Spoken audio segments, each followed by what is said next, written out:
We are learning that the suspected gunman, Jason Dalton, was working as an Uber driver before, during, and after he allegedly shot 8 people across Kalamazoo County. A Kalamazoo man who was an Uber passenger of Dalton's before the shooting started is speaking out, saying he warned authorities. That man is only speaking to News Channel 3's Walter Smith-Randolph. The passenger is shaken but grateful. He tells me the minute he got into the car, he knew something was wrong. Matt Mellon tells me Dalton introduced himself as Mimi and had his dog in the back of his car. The next thing he knew, Dalton was driving 80 miles an hour down West Main, sideswiping cars. Alarm bells should have been going off in my head. Matt Mellon is counting his lucky stars. Pretty scary ordeal, especially to be so closely involved with it, but I'm just happy I'm safe. Mellon was a passenger in alleged gunman Jason Dalton's car while he was working as an Uber driver before allegedly opening fire on 8 people across Kalamazoo County. Mellon says Dalton was acting strange. He introduced himself as a different name than what Jason was on that comes up for Uber. Sitting in the back of that Chevy Equinox was Dalton's dog. We got maybe a mile from my house. He got a telephone call. And after that telephone call, he started driving really erratically. We were running stop signs. Dalton allegedly hitting 80 miles an hour down West Main Avenue while sideswiping cars. We were kind of driving through medians, driving through the lawn, speeding along, and then finally, once he came to a stop, I jumped out of the car and ran away. Mellon says that's when he called police. He wouldn't stop. He just kind of kept looking at me like, well, don't you want to get a ride to your friend's house?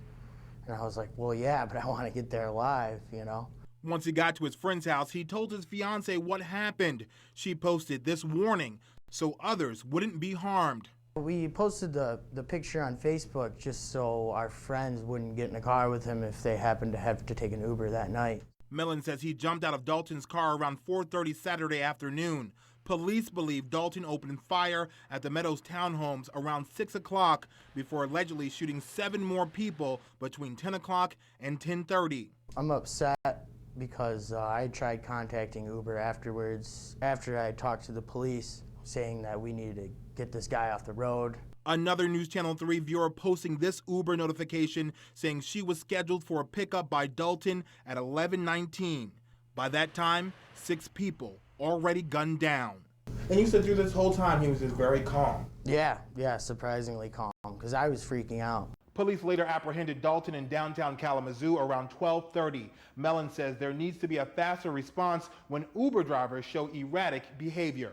In the studio, Walter Smith-Randolph, News Channel 3. We're learning Dalton was arrested shortly after driving 3 more people to a downtown bar in Kalamazoo after the alleged crime spree. Tonight we are hearing from those final passengers. Mark Dutton, Scott Dixon, and Kevin Leonard say they called for an Uber last night only to have Jason Dalton pull up to the curb. The 3 said they had heard about the shooting spree and the suspect's car, so Dutton says he was a little unnerved when the same type of vehicle came to pick them up. Quiet, really. My buddy Scott actually said something to him, said, hey, this isn't the HHR, you're not the guy, are you? And he kind of just said no. It's crazy to think that someone could have gone out and just done all these horrible things and just came in with a straight face, like he's just going to work, doing his job, and just didn't say much at all. The chief security officer for Uber released a statement online today saying, quote, "We are horrified and heartbroken at the senseless violence in Kalamazoo, Michigan. Our hearts and prayers are with the families of the victims of this devastating crime and those recovering from injuries. We have reached out to the police to help with their investigation in any way that we can." I'm Andy Dominiani. Thanks for watching. If you like this video, we've got much more to see. So take a second and subscribe to our channel.